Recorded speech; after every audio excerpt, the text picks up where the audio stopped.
Anche gli animali soffrono il caldo e nelle giornate più torride dell'estate arriva dall'Ente Nazionale Protezione Animali l'invito a non sottovalutare gli effetti dell'afa sui nostri amici a quattro zampe, sia che si resti in città sia che si vada in vacanza. Non hanno una sudorazione come l'abbiamo noi, e dunque perché hanno la pelliccia, hanno il sottopelo e sudano praticamente esclusivamente dalla bocca, e dunque prima di tutto sempre molta acqua, non avere paura di bagnargli la testa, basta bagnargli con le mani, si mettono le mani in qualche ciotola d'acqua, anche fresca, accarezzarli con le mani bagnate.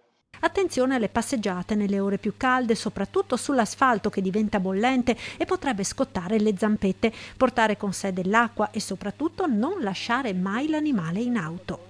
Mai in macchina, nemmeno all'ombra e nemmeno con i famosi 20 centimetri di finestrini giù. Se si parte per le vacanze e si ha un gatto, sarebbe meglio lasciare le chiavi di casa a qualcuno che possa prendersi cura di lui. Il gatto soffre molto di più, diciamo, il distacco dall'ambiente quotidiano, dunque se andiamo in vacanza la cosa migliore, poi uno se può, vero, poi ci sono anche le pensioni per gatti, per carità, però è sempre meglio che il gatto resti a casa.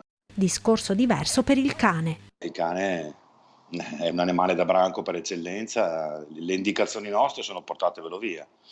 Portare Fido con sé in vacanza, con le dovute accortezze, specie se si va al mare. Se lo si porta in spiaggia lui è felice soltanto per il fatto che è con le persone che ama.